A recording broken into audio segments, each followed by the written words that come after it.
চারটা বিবাহ করা যাবে। এই এখতিয়ার কি আমার বোনরা দিয়েছে কাউকে? এক নেত্রী ঠেলা ছড়ে বলে ফেলছে যে সাইড বিয়ে করব কেন, আমার বোনেরা কি তাদেরকে অধিকার দিছে, তো অধিকার কি তোমার বোন দিবে না অধিকার আল্লাহ দিবে? এত লাফাইও না, এত লাফানি ভালো না, জোশের ঠেলায় লাফানিও ভালো না। আমার দুনিয়ার নেতা নেত্রীরা লাফায় ততক্ষণ, চতুর্পাশে সাইমসা থাকে যতক্ষণ। কথা কন না কেন? সাইমসাও নাই, লাফালাফিও নাই। কিসের লাফাও? ইন্না বাতশা রাব্বিকা লাশাদীদ, ক্ষমতাকার। সাজদা দিতে হবে কাকে? আমার দেশের স্বামীরা যদি দুই বিয়ে করতে কয় খবর আছে না না। আপনারা কেন, আমিও যদি কই হয়তো কথা ঠিক না। ওই ওয়াজ আজকে করবো না, কয়দিন আগে দেখলাম তার কেউ নেই, কোন রকমে বাচ্চাদেরকে নিয়ে চলে। এই রকমের নিরীহ মহিলার উপরে যদি আপনি কোনো না কোনো অপবাদ দেন, মিথ্যা অপবাদ দেন, আল্লাহ দুনিয়াতে আপনাকে কষ্ট দিবে, ইজ্জত হারা কইরা আপনাকে তারপরে দুনিয়া থেকে আল্লাহ নিবে। খবরদার, কোন নারীর উপরে জুলুম যেন না হয়। আরেকটা কথা বলি, বাংলাদেশে কোরআনের আইন চালু আছে? নাই। এজন্য আপনি যে কোনো অজুহাতে কোরআনের আইন গ্রামে চালায় দিবেন, এটা হবে না। সরকার যদি কোরআনওয়ালা হয় তখন কোরআনের আইন আপনি বাস্তবায়ন করতে পারবেন। কিন্তু আপনি আপনাদের গ্রামের নাম কি বলছেন? মণিপুর বয়ে বইয়া কোরআনের আইন বাস্তবায়ন করবেন। কেউ অন্যায় করলে গ্রামের মধ্যে আপনি রায় দিয়া এরপরে একেবারে কারো মাথা কামায়া দিবেন, সঙ্গে সার করে পাথর মেরে উড়াইয়া দিবেন। এই সিস্টেম ইসলামে নাই। এটা চূড়ান্ত পর্যায়ের আইন। তাহলে কয়টা পাপের শাস্তি আল্লাহ দুনিয়াতে দিবে? এক নাম্বার কি বলছিলাম? বলেন। রক্তের সাথে যারা, কিছু কিছু লোক আছে আপনার চেয়ে পর ভালো, তা আপনার এই কথা বলছেটাকে? মিথ্যা কথা। তাহলে এক নম্বরে রক্তের সাথে বেঈমানি করলে দুনিয়াতেও শাস্তি পাবে, আখেরাতেও। দুই নাম্বার, ক্ষমতা পায় যদি জুলুম করে দুনিয়াতেও শাস্তি পাবে, আখেরাতেও। আর তিন নাম্বার, যারা সতী সাধবী নারীর প্রতি অপবাদ দেয় দুনিয়াতেও শাস্তি পাবে, আখেরাতেও শাস্তি পাবে। বাঁচতে পারবেন না। আমার কলেজার ভাইয়েরা,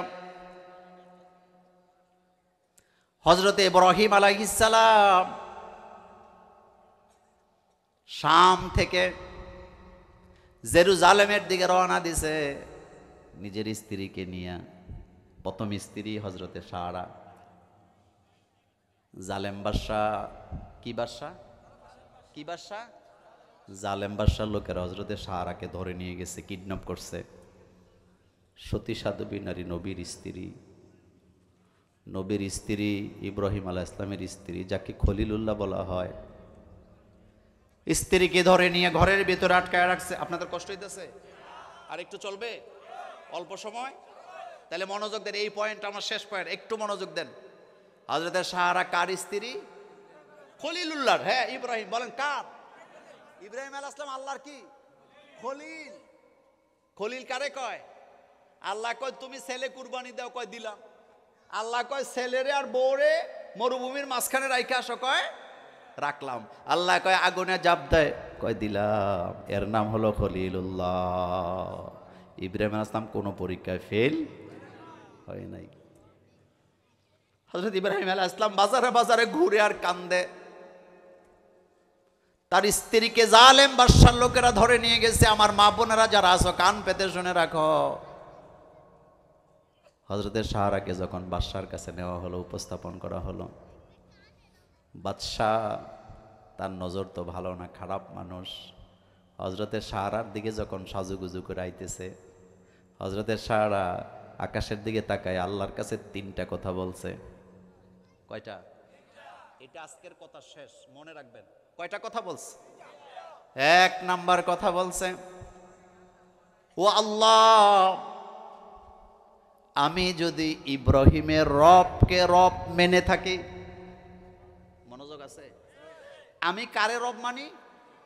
ইব্রাহিম আলাইহিস সালামের রবকে যদি আমি রব মাইনা থাকি, তুমি তো সাক্ষী আছো, আমি যদি ইব্রাহিমের রবকে রব মেনে থাকি, 2 নাম্বার আমি যদি ইব্রাহিমকে তোমার নবী মাইনা থাকি, আর 3 নাম্বার আমি যদি চিরদিন আমার ইজ্জতের হেফাজত করে থাকি।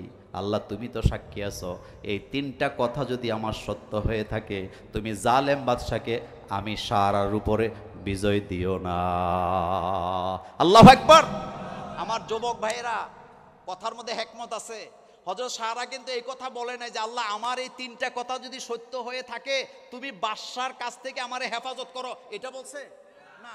তিনি বলতেছে আমি যদি সত্যবাদী হয়ে থাকি, আমি যদি ইব্রাহিমের রবকে রব মেনে থাকি, আমি যদি ইব্রাহিমকে নবী মেনে থাকি, আর আমি যদি আমার ইজ্জতের হেফাজত সারা জীবন করে থাকি, তাহলে জালেম বাদশাকে আমার উপরে বিজয় দিও না। শব্দটা কি? বিজয়। বলেন শব্দটা কি? বিজয় দিও না।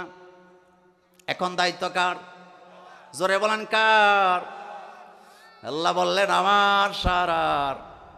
কথাটা আমার এত পছন্দ হয়েছে, আমি সাথে সাথে আমার সারার জন্য জান্নাতে ঘর বানায় দিলাম। কয়টা কথার কারণে? হযরতে সারা নিজের ইজ্জতকে হেফাজত করছে, আল্লাহর উপরে ঈমান আনছে, ইব্রাহিমের রবকে রব মানছে।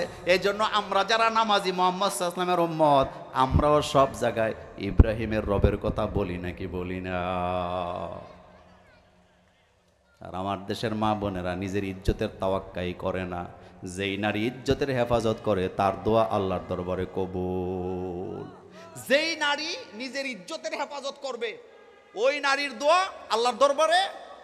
আর আমার দেশে কিছু মা বোন আছে, ছেলেরে মাদ্রাসায় পড়ায়, মেয়েরে মাদ্রাসায় পড়ায়, কিন্তু নিজে পর্দাও করে না, নামাজও পড়ে না, ইজ্জতেরও হেফাজত করে না।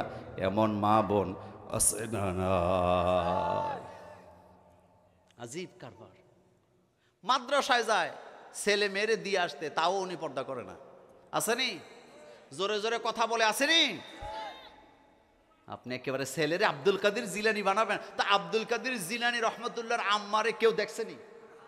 কথা কোন দেখছে? তা আপনাকে দেখে কেন? হযরতে সারার ব্যাপারে আল্লাহ ইব্রাহিমকে বলেন, ইব্রাহিম তুমি সারাকে বলে দাও সে আমাকে রব মেনে নিয়েছে, তোমাকে নবী মেনেছে, আর তার ইজ্জত হেফাজত করেছে। এই জন্য জালেম বাদশার উপরে হযরতে সারাকে আমি বিজয় দান করে দিই। সারার কাছে যায়, হাত পা অবশ হয়ে যায়, বিকালঙ্গ। কি করে? কি করে? সুবহানাল্লাহ কয় না? কি করতেছে? বিকালঙ্গ, হাত পা বাঁকা হয়ে যায়, আবার যায় আবার বাঁকা হয়, আবার যায় আবার বাঁকা হয়, চোখে গোলা গোলা দেখে। এবার জালেম বাদশা সারারে কয়, মাফ হোসাই, দোয়া হোসাই, তোমার মতো মহিলা আমার দরকার নাই, তবে তোমার কাছে অনুরোধ করি, তোমার মতো এরকম আরেকটা আমার কাছে বন্দী আছে। নাম কি?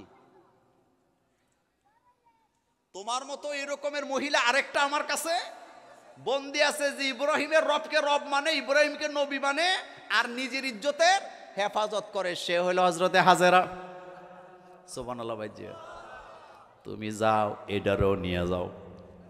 আল্লাহু আকবার। বাইজিয়া তুমি যাও, এটারও নিয়ে যাও। এটার নাম কি? কথা কেন? এটার নাম কি? হযরতে সারাকে আসো, বোন ডাকছে, হাজেরারে নিয়ে চলে গেছে। হযরতে হাজেরা উপযুক্ত নারী, হযরতে সারা বিবাহিত নারী, বয়স মোটামুটি কাছাকাছি, হযরতে হাজেরার বয়স একটু কম। হযরতে সারা মনে মনে চিন্তা করে, আমি স্বামী নিয়ে থাকি, আমার বোন হযরতে হাজেরার কোনো স্বামী নাই, সে যেই কোয়ালিটির নারী, ইব্রাহিম ছাড়া তার স্বামী হিসাবে অন্য কোনো পুরুষকে মানায় না। সেজন্য নিজের স্বামীকে নিজে প্রস্তাব দিছে, তুমি আমার বোন হাজেরারে বিয়ে করো। আর তাদের মায়ের দিনে না রাইতে, যুবকরা কথা কয় না, ওস্তাদের মায়ের দিনে না রাইতে। সন্ধ্যা যখন হয়েছে, সন্ধ্যা যখন গনায় আসছে, আব্রাহার বাহিনী মদ পান করতেছে, ফুর্তি করতেছে, মাস্তি করতেছে। আল্লাহ রাব্বুল আলামিন বললেন, আলাম তারা কাইফা ফাআলা রাব্বুকা বিআসহাবিল ফিল আলাম ইয়াজআল কাইদাহুম ফি তাদলিল ওয়া আরসালা আলাইহিম তয়রান আবাবিল। ক্ষমতা কার? হামদে বেহদ মোর খোদায়ে পাকের আকে ইমাদাদে মস্তে খাকে র। আমার কলেজার ভাইয়ারাম,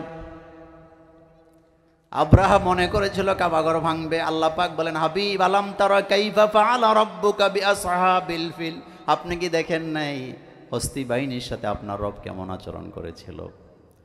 তার সকল ষড়যন্ত্রকে ধ্বংস করে দিয়েছিল। ওয়া আরসালা আলাইহিম তয়রান আবাবিল।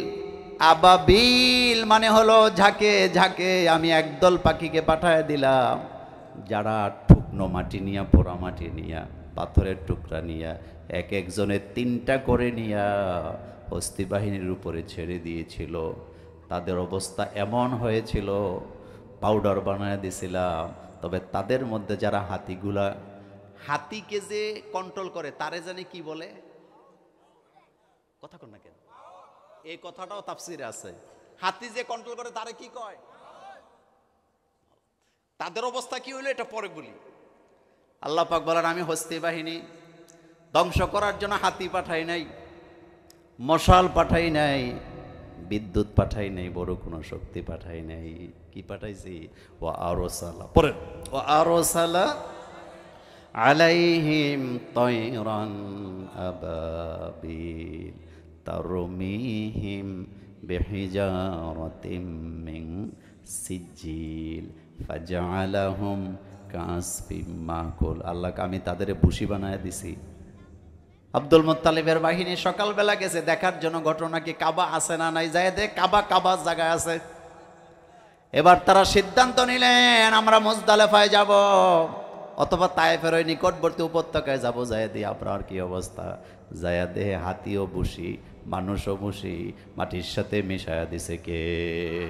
আল্লাহু আকবার বলেন। তারা কি জানতো আজকে রাত্রে তাদের বিজয়? এটা হলো সূরাতুল ফিলের প্রথম শিক্ষা, অলৌকিক সাহায্য। বলেন কি সাহায্য?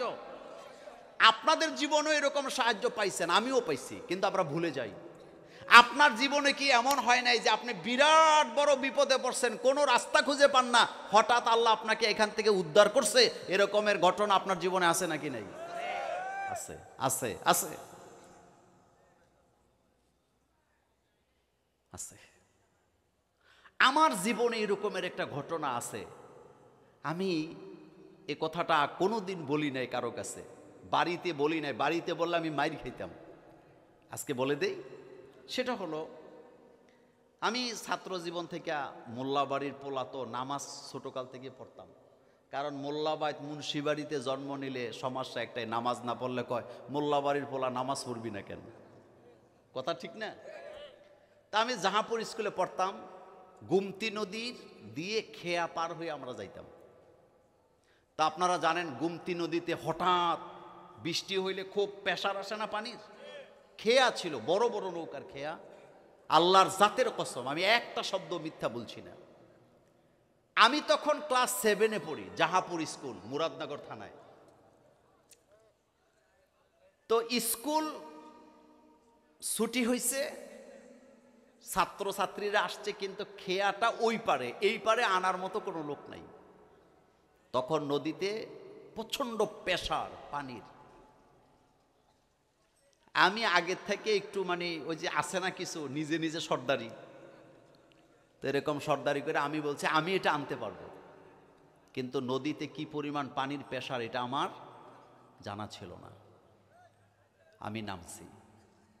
তা আমি সাঁতারের কৌশলও বুঝি না।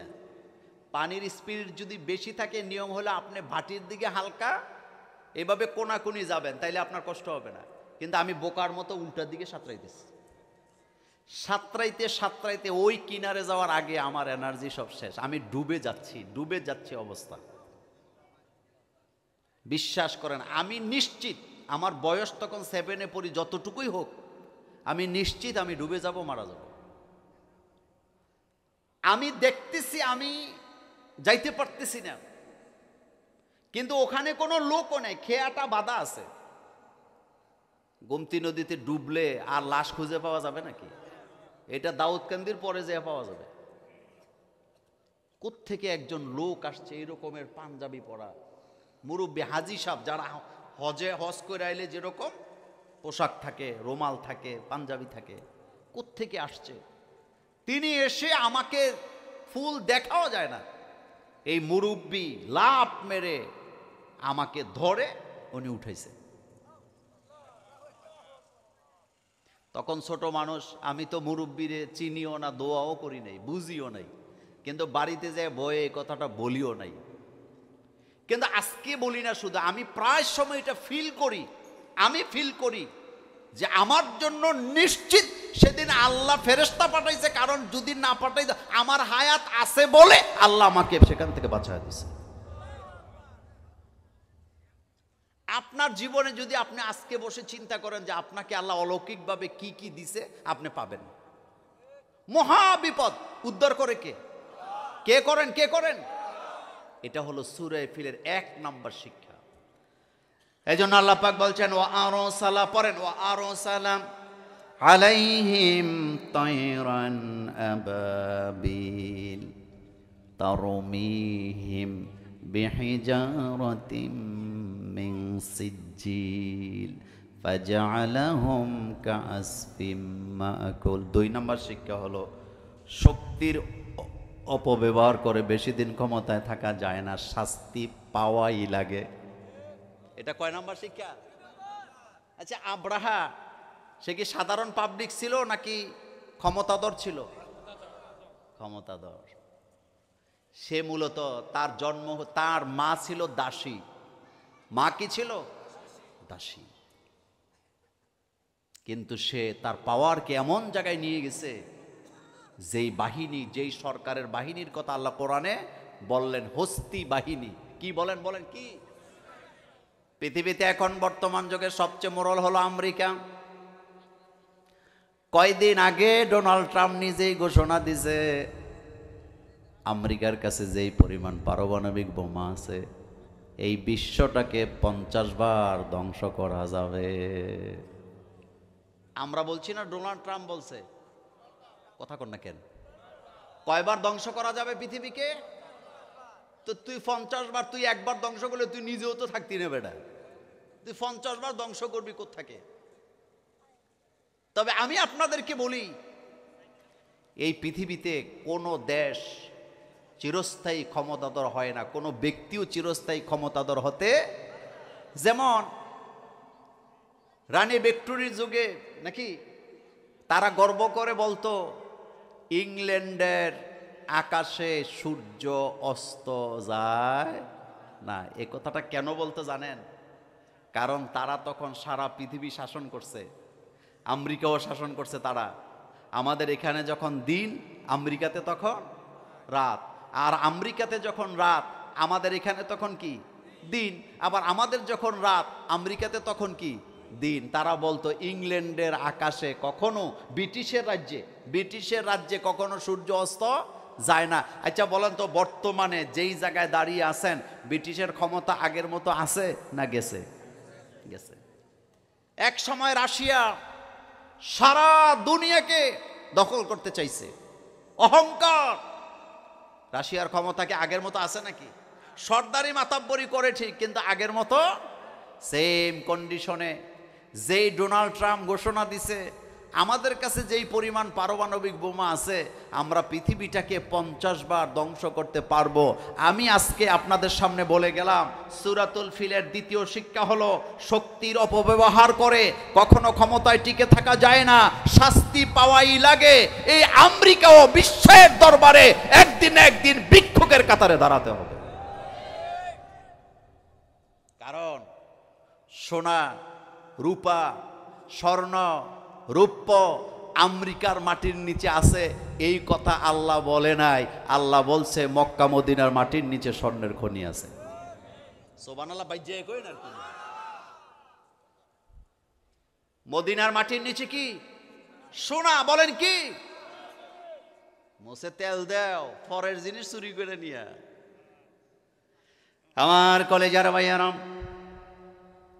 আব্রাহা ছিল দাসীর ঘরে জন্ম নেওয়া সন্তান, ক্ষমতার অপব্যবহার করে নিজের দেশে গির্জা বানাইছে, বানায় ঘোষণা দিয়েছে এটাই তোদের জন্য কাবা। আব্রাহা তো জানে না আমরা যারা আল্লাহর গোলাম, আমরা তো কাবাগরের গোলামি করি না, আমরা গোলামি করি কাবাগরের মালিকের। আচ্ছা আপনারা বলেন, আমরা কি কাবারে সেজদা দেই না কাবার মালিকরে সেজদা দেই? আমরা কি কাবাগরের ইবাদত করি না কাবাগরের মালিকের ইবাদত করি? ফালিয়াবুদু, পড়েন না সবাই, ফালিয়াবুদু রাব্ব হাযাল বাইত আল্লাযী আত'আমাহুম মিন জু' ওয়া আমানাহুম মিন খাউফ। আল্লাহ বলেন, কাবা ঘরের মালিকের গোলামি যারা করবে তাদের খাদ্যের অভাব থাকবে না, তাদের অসুস্থতা থাকবে না, ক্ষুধা থাকবে না, দরিদ্রতা থাকবে না, সবগুলা দূর করে দিবেন কে? ফালিয়াবুদু রাব্ব হাযাল বাইত, এই ঘরের রবের ইবাদত যারা করবে তাদের খাদ্যের অভাব থাকবে না, বস্ত্রের অভাব থাকবে না, বাসস্থানের অভাব থাকবে না, তাদের অভাব আমি আল্লাহ দূর করে দেব। ক্ষমতার অপব্যবহার করা যায় না, এটা বড় মারাত্মক ব্যাপার। ক্ষমতা নিয়ে কখনো অহংকার করা যাবে না, কারণ আজকে আপনি অনেক সম্পদের মালিক, আপনাকে গরিব বানাতে আল্লাহর 1 সেকেন্ড সময়ও লাগবে না। আজকে ক্ষমতায় আছেন বলে মানুষের উপর অত্যাচার করেন না, কারণ ক্ষমতা যেদিন থাকবে না সেদিন আপনার চতুর্পাশে আপনি কাউকে খুঁজেও পাবেন না। আমার কলেজার ভাইয়েরা, যেই সমুদ্রে ডুবাইয়া ফেরাউনকে হত্যা করা হয়েছিল, ফেরাউন নাই কিন্তু সমুদ্রটা আছে না নাই? কথা কন না কেন? সমুদ্রটা কার? সমুদ্র রাখছে কে? আল্লাহ কয়, ভবিষ্যতে যারা ফেরাউন হবে তোদেরও আমি এই জায়গায় চুবাবো, এই জন্য সমুদ্র এখনো আছে না না? ফেরাউন কি 1 সেকেন্ড আগে জানতো যে তার এই দশা হবে? আর মুসা আলাইহিস সালামের উম্মতেরা কি 1 সেকেন্ড আগে জানতো তাদের এই রকমের বিজয় হবে? আচ্ছা এবার দেখেন তো কোরআনের দিকে, অলৌকিক বিজয় দেখে 3 দিক থেকে ফেরাউনের বাহিনী আক্রমণ করছে। কয় দিক? তো সামনে হলো সমুদ্র, ওয়াজাওয়াজনা বিবানি ইসরাঈলাল বাহার বলা হয়েছে। মুসা আলাইহিস সালামের উম্মতেরা তাকায় দেখে 3 দিক থেকে ফেরাউনের বাহিনীরা অস্ত্র শস্ত্র নিয়ে আসছে। সামনে সমুদ্র, সামনে কি সমুদ্র, 3 দিক থেকে অস্ত্র শস্ত্র নিয়ে আসছে। আমার কলেজার ভাইয়েরা, হযরতে মুসা আলাইহিস সালামের উম্মতেরা বলতেছে লামুদ্রিকুন, লামে, এটা হলো লামে তাকিদ, আমরা তো ধরা পড়ে গেছি, আমরা কোন দিকে যাব, আমাদের বাঁচাবে কে? আমাদের সামনে সমুদ্র, 3 দিকে ফেরাউনের লোকেরা। হযরতে মুসা আলাইহিস সালাম নবী তার উম্মতদেরকে বলতেছে লা তাখাফ ইন্নাল্লাহা মাহানা, ভয় পাওয়ার কারণ নাই, আল্লাহ তো আমাদের সাথেই আছে। মুসা আলাইহিস সালামের উম্মতেরা চিন্তা করতেছে মুসা আলাইহিস সালাম বলে কি, সামনে সমুদ্র, এরা 3 দিক থেকে আক্রমণ করতেছে, আর ও বলতেছে আল্লাহ তো আমাদের সাথেই আছে, রাস্তাটা কোথায়? সুবহানাল্লাহ বলবেন না? রাস্তাটা কোথায়? আল্লাহ না করুক এই প্যান্ডেলের চতুর্পাশে যদি এখন আগুন লাগে, আপনারা আমরা বাইর হওয়ার কোনো রাস্তা খুঁজে পামুনি, কিন্তু রাস্তা দেয় কে? ওয়াত্তাকিল্লাহা মাখরাজা। আল্লাহ বলেন যারা আমাকে ভয় করে আমি তাদের জন্য রাস্তা খুলে দিই। আল্লাহ কয় মুসা তোমার হাতে কি, কয় লাঠি, বাড়ি মারো, আঘাত করো, 1টা 2টা নয় 12টা আঘাত করো, 1 ডজন। আল্লাহু আকবার বলেন। কয়টা আঘাত? 12টা আঘাত করো, কারণ তোমার উম্মতেরা 12টা গোত্র। আল্লাহ বলে আমার মুসার উম্মতের জন্য আমি সমুদ্রের ভিতরে 12টা রাস্তা তৈরি করে দিলাম। তারা রাস্তার ভিতর দিয়ে আরাম আয়েশে সমুদ্র পার হয়ে চলে গেছে। সুবহানাল্লাহ বলবেন না? ফেরাউন আসছে, ফেরাউন এখন আছে না ডুবছে? কাম শেষ, ফেরাউনের কাম কি শেষ। তাহলে অলৌকিক বিজয় কে দেয়? এটা নিশ্চিত থাকবেন। ক্ষমতার অপব্যবহার করে কেউ তার বান্দাদেরকে শেষ করতে, আমার কলেজার ভাইয়ারা, আমার কথার মধ্যে রাজনীতি বোঝার চেষ্টা করেন, আমি শুধু আপনাকে কথাটা বুঝাবার জন্য বলি। দিনের পরে রাত হয়, রাতের পরেও দিন হয়। আমার কথার মধ্যে আগেই বলছে রাজনীতি খুঁজেন না, কথাটা আগে বুঝেন। এই পৃথিবীতে যে যার উপরে অবিচার করে সেই বিচার তার উপরে চলে আসে। আবু জাহিল্লায় ঘরের সামনে গর্ত করছে কি করে নাই? এমন গভীর গর্ত, তার চিন্তা ছিল মুহাম্মদ সাল্লাল্লাহু আলাইহি ওয়াসাল্লাম গর্তের ভিতরে পড়বে আর উঠাবো না, মারা যাবে। আল্লাহর নবী আসতেছে, গর্তটাকে ঢাকনা দিয়ে রাখছে। জিবরাইল আমিন এসে বলতেছে, রাসূল আল্লাহ আপনাকে নিষেধ করছে সামনের দিকে যাইয়েন না, আপনি ফেরত চলে যান। আল্লাহর নবী যখন পেছনের দিকে এবার টান করে রওনা দিছে, আবু জাহল কয় চলে যায়, তারে ধরা দরকার। দৌড় দিছে, নিজে যে গর্ত করছে সেই কথা মনে নাই, এক দৌড় দিয়া যাইয়া পাঞ্জাবি পায়জামা বেড়াইয়া নিজেই গর্তের ভিতরে পড়ছে। আবু জাহলের লোকেরা হাজার চেষ্টা করছে কিন্তু গর্তের থেকে উঠাইতে পারছে? উঠাইছে কে? মুহাম্মাদুর আল্লাহু আকবার বলবেন না মিয়া? আমার ওস্তাদ ছাত্র জীবনে ক্লাসের মধ্যে একটা কবিতা বলছিলেন, সেই কবিতাটা এরকম: ঘরের পেছনে করছে গর্ত পইরা মরতে ভাই। বুঝেননি বাসা আমার? ঘরের পেছনে করছে গর্ত পইরা মরতে ভাই, সেই গর্তে পইরা মরছে নিজের দোয়া গাই।